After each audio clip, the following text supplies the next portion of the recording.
extending the CEO Stakeholder Engagement Program. So today we're having the first ever executive conversations. You are the decision makers, and that is the reason why you are here.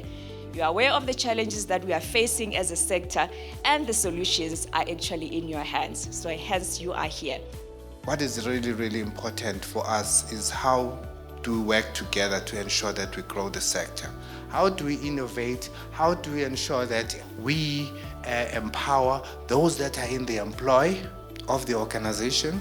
We've got a lot of challenge in terms of our numbers. We don't necessarily meeting our targets in terms of those that are in the employ. It is therefore important that as a country, we really look at our workforce and our workplaces and ensure that our workplaces, as the previous minister used to say, that they become training spaces. The way I designed this is not for us to have a talk shop, but for you to engage at a room level, for you to engage as individuals. And so you'll see that they flip charts across the room. You will be allocated a room. My request to you is use the theme that you have been given, and I will give you now at the table you've been allocated to, and really focus on three things. You'll see there's 4 questions that we've given to you. Speak at a system level, at an industry level. Number 2, the way we're going to do this is we've allocated 40 minutes for you to have a discussion at your table and to really go quite deep. How would you solve for this issue? Come with some practical, viable, feasible solutions that you think are important. And then thirdly, how do we take this forward? We're not going to solve it in one day, but today's a spark. Today's the accelerator. Today's the starting of that growth that says, how do we do this? The question was, what emerging markets and trends should the sector be aware of? And our conversation was really around omni-channel. And the conversation we were having is to say there's a distinct difference between e-commerce and what omni-channel looks like. And how do we build that capability and how do we build that understanding? We're talking on addressing youth unemployment and building future skills. We're here in this room. We've met quite a couple of people in different, same sector, just different companies. How about cross-company collaborations? What are you doing at Pick n Pay that we can piggyback on?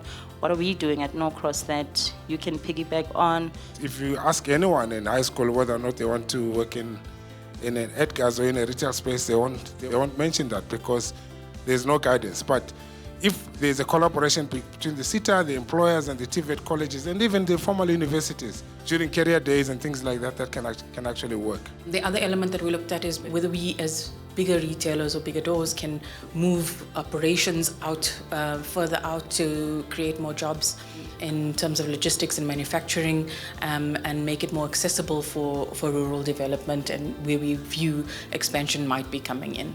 When you bring multiple actors, from large companies to medium companies to small companies to training providers to particularly interesting individuals from different parts of the ecosystem, we have this ability to solve issues despite the competitive landscape at a system level. We are at a point where I think we're excited about the future.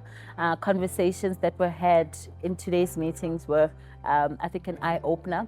I think we do face similar challenges, no matter how big or small we are, and also understanding the fact that you're not alone. There is quite a lot of support out there. As we said today, retail and wholesale has never been known as a very attractive industry for a lot of young talent. So how do we get talent into the industry? And then I think it's around how do we develop the right skills? So things that we discussed would be around data and ensuring we have a full understanding of omni-channel and delivering the experience our ever-evolving customer is looking for. We are going to take all of this input as part of the strategic planning process. And as you've indicated, Abdullah, that it's not, we need to prioritize because there's quite a lot that has come out. And if we are going to try and do everything all at once, we are not going to succeed. So I think with that, we have received our marching orders as the W&RSETA, and we are ready to go.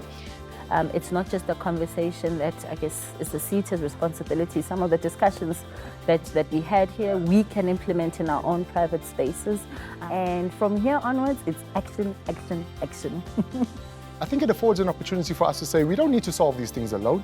We can solve them together. So it's a massive appreciation to the SETA for all the great work they've done to date with us. But having the conversation today, I think we look forward collectively to a brighter future as it relates to the wholesale and retail sector.